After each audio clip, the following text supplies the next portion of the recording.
Hi everybody, I am on book 3 in what I guess I would consider the final stretch.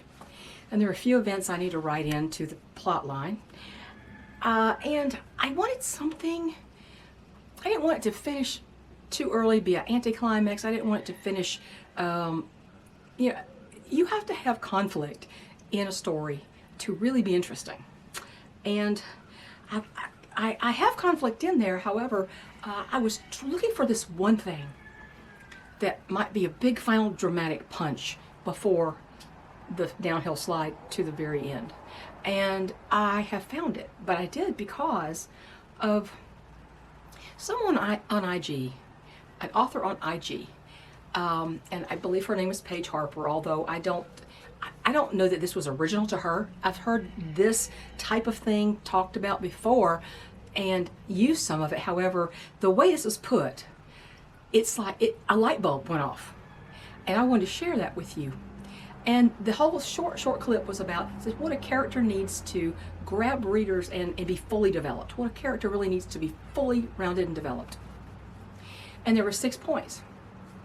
And I have 2 main characters in this book.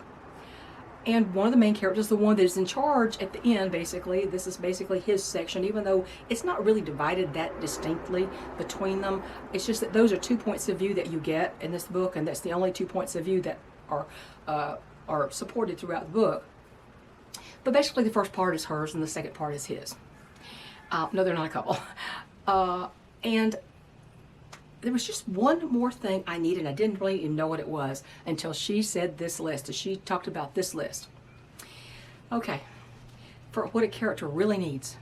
There's 6 things that you can choose from. I guess, I don't know if you can probably get all 3 in one. And I'm thinking, okay, I can see he's already done this. This has already happened.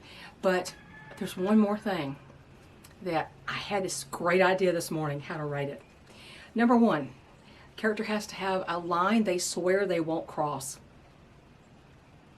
Number 2, a desire that they won't admit out loud. 3, a mistake they'd undo if they could. Number 4, a weakness disguised as strength. Number 5, a version of themselves they're afraid of becoming. And number 6, a moment where they realize they were wrong. And I thought, in light of these 6 points, where does this last character, this main character who it's his focus at the end of the book, where does he fit in there? Has he done these things? Well, one thing I immediately thought of, a mistake they'd undo if they could. Oh yeah, he has one. Yeah, he has one. It was actually, well, I don't think I want to tell you that. But yes, a mistake they'd undo if they could. Yeah. And the reason he would undo it is because it hurt other people that he cared about, which he couldn't see coming. Not his fault, but he would undo that mistake if he could, so this other person doesn't get hurt. I'm thinking of what they won't admit out loud. I don't know about that one. I'd have to think about that in regard to this character, who has been in 2 other books, the first 2 books, and he's focused on in the 3rd. What they won't admit out loud, I'm not sure about that. I'd have to think about that. Let's see, a weakness disguised as a strength. I don't know. I'd have to think about that too. A version of themselves they're afraid of becoming. Yeah, I think that might tie into the one thing I'm going to write into this at the end. It's not the same one, but I think it also applies it to the same circumstance. And a moment they realize they were wrong. Also part of the other one. But the one thing that I'm going to venture into with this character at the end, or near the end, not at the end, but very close, this a line they swear they won't cross. They swear they won't cross it, but do they? That's the question, and that's what his dilemma is. Does he cross it or does he not?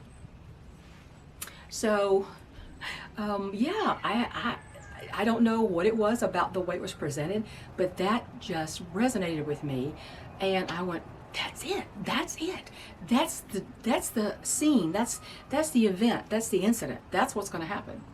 And so I'm very excited, and I want to write it right now. And every time I write, manuscript. I have the manuscript, and then I have the notes that go with the manuscript in two different files. They're both open at the same time, so I can quickly write down an idea or go back and see what my idea was about that, or something I introduced and maybe I didn't come to a conclusion properly. That is very helpful. So I am a pantser, flying by the seat of my pants. I don't plot out outlines or anything, but I find that great ideas can disappear if you don't write them down. What I call that is my paper brain. So realizing I have one of those, I have to write it down. And that's why there's a notes file open at the same time the manuscript is. And then of course there is the file that contains the version that's going to my beta readers.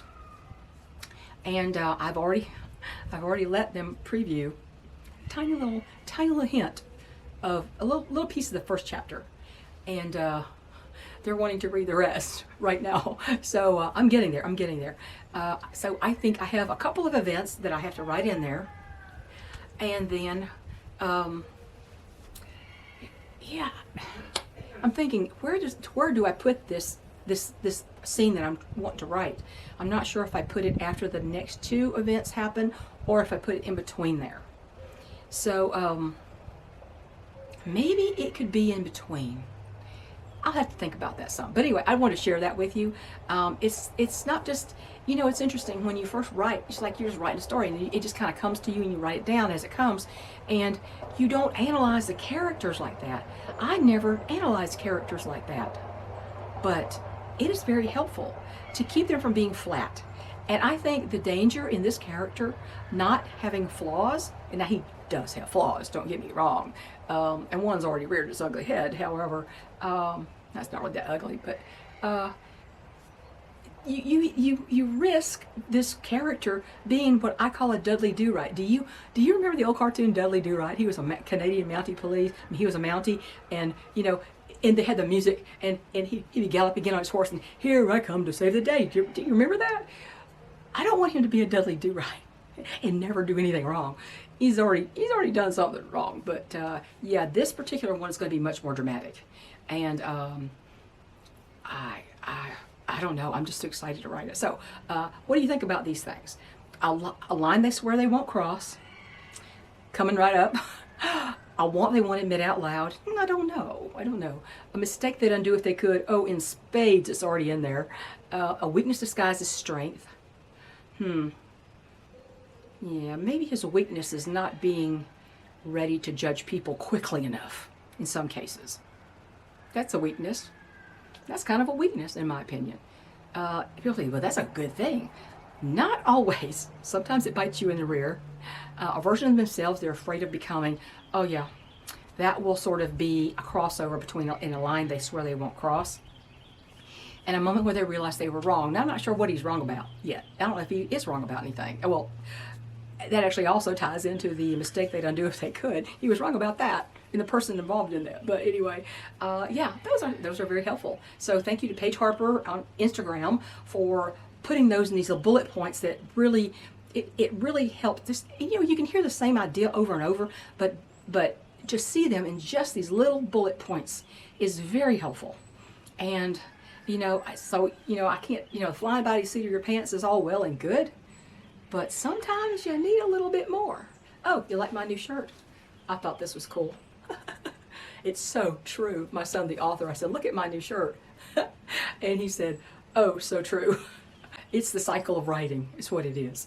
And yeah, so it's I don't know what o'clock it is right now, but we're nearing the end, and I'm very excited to get to that point, but I want to write the others first, and I've got to do that. Take care, everybody. It is a spring day. It's very hot. A few days ago, it was just 20 degrees outside. Killed all my fruit trees. It killed every bloom on the pear tree, every bloom on the cherry tree, every bloom on the peach trees. Yeah. What can you do, right? What can you do? You can't do anything.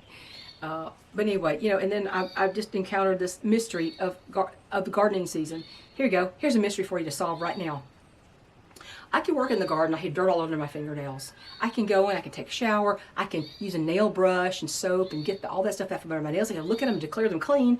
I can go to bed, and when I wake up, there's dirt in my fingernails. Do I garden sleep or sleep garden, or do I walk in my sleep and garden? I mean, I don't know. but I had to go clean out my fingernails this morning. Like, I just did that last night. So solve that mystery for me, okay? And I hope you like this quilt. The siding was nasty. This quilt is very nice on this side, but it's also, the back side is also really neat. It's like one color, but it's very variegated color, and the designs come through on the back really nice. So the next one will be the back side of this one. Take care, everybody. Bye.